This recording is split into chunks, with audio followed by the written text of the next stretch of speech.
just released a new report on economic growth for the second quarter. CBS News business analyst Jill Schlesinger joins us live from New York with more on how we fared. Jill, always great to hear from you, get your insight. So how did the economy, how did it perform during those spring months?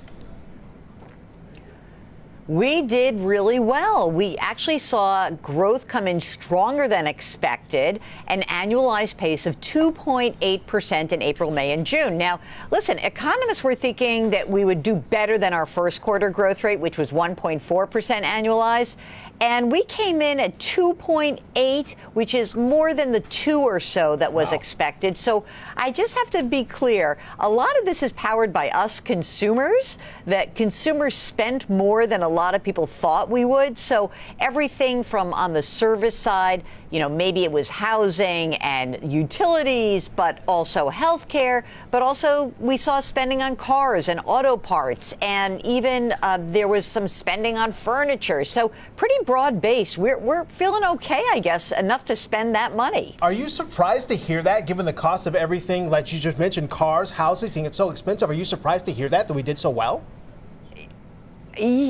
Yeah, I mean, listen, you hear so much, and I know you guys hear about it. I certainly get tons of emails from our viewers about this, that, things are really tough. And it could be that there's sort of a split that's going on in the economy, that although overall I would say that this economy is resilient, I think some people who are lower earners, they are starting to purchase things with credit card debt.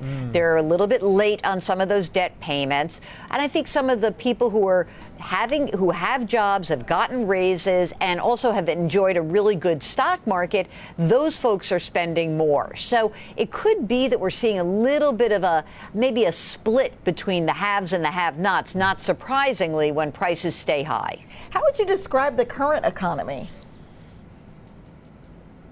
Well, I think that this resilience comes from the labor market. I always think about this because you say, well, if everyone feels kind of bad about prices, why are they spending, right? And I think it does have to do with the labor market, that jobs continue to come online.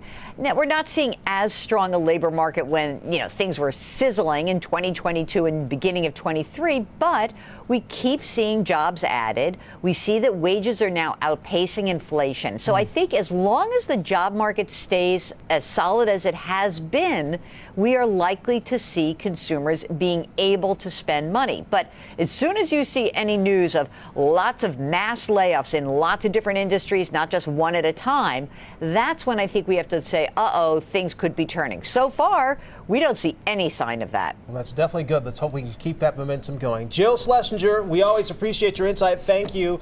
You can see Jill regularly on CBS Mornings and the CBS Evening News with Norah O'Donnell. More analysis, you can go to JillOnMoney.com.